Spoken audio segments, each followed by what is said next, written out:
with late details now. At graduation today, Harvard President Alan Garber getting a standing ovation when he praised graduates from around the world.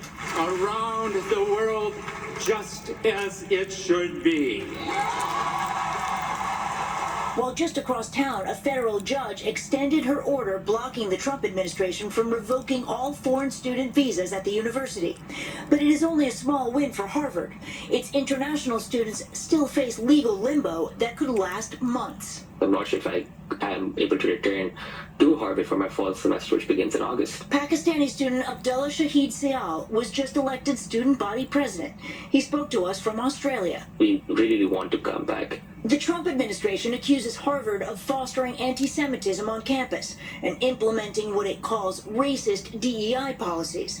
A Harvard University task force recently found a demonization of Israel and bullying of Jewish students on campus. But Harvard rejects the government's demands, which include sweeping oversight of its curriculum, hiring, and admissions. In retaliation, federal agencies froze billions of dollars in grants, including for cancer research. Harvard has been a disaster. I'd rather see that money go to trade schools. And by the way, they're totally anti-Semitic at Harvard. The move to revoke international student visas impacts more than a quarter of the student body.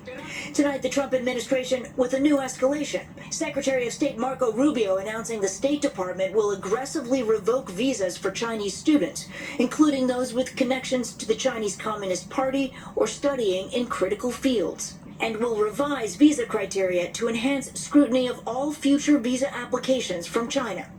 270,000 Chinese students are studying at U.S. colleges. Back here at Harvard, Maria Kuznetsova graduated today. She's a human rights activist from Russia. But what happens to you if your visa gets revoked? I don't have any other visa. If I get deported back to Russia directly, it's a very bad situation for me. Tonight, Harvard officials tell us that because of the uncertainty surrounding their visas, dozens of students have reached out for help transferring to other schools, Lester. All right, Stephanie, thank you. We turn now to the issue of medical debt and the struggles so many people have once they become patients, understanding all the bills that come after an unexpected medical crisis and whether they are fair. Here's Liz Kreutz.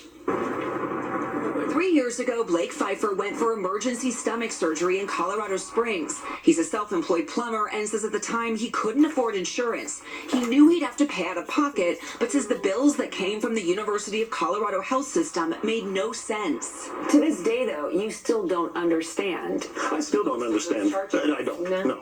The initial charges for his 7-day stay, $104,000, which quickly became $58,000 because of discounts for being a self-pay patient. But Blake and his wife Dawn say bills just kept coming and without explanation. We literally had bills scattered all over the floor, and it covered the entire office. I get a bill for $20-some, and then I get a bill for $145, and then I get a bill for $75. They say they stopped paying when no one at the hospital would explain the charges. Then they heard from a collection agency.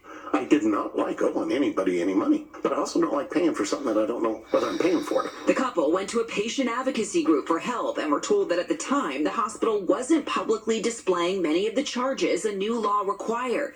But that wasn't the biggest issue. For some of the tests he received, Blake was being charged far more than insured patients were charged for the same thing. That's despite UC Health's own financial statement saying self-pay patients should typically pay a similar amount. Here's one example. UC Health's public price data showed the hospital was charging insured patients anywhere from $6 to $53 for a common metabolic panel blood test, depending on who the insurer was. But Blake's records show even after his cash discount, he was being charged roughly $103. He didn't get a deal.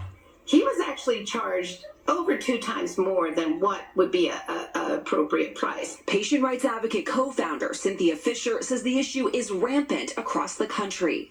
UC Health is one example, and hospitals are using and hiding also not only their prices, but they're hiding behind aggressive collection agencies that are going after these patients. In a statement to NBC News, UC Health declined to talk about Blake's situation, citing a notice of a potential lawsuit. But it did dispute the lawyer's allegations and noted that the state of Colorado has found their hospitals to be in compliance with transparency rules. The patient advocacy group also says the health system is now compliant with those rules. Do you feel like there was any transparency in this process? No.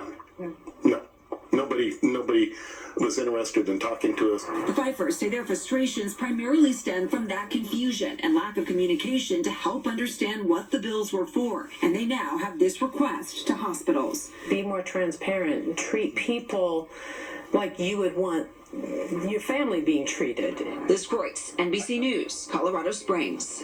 In 60 seconds, the $1 billion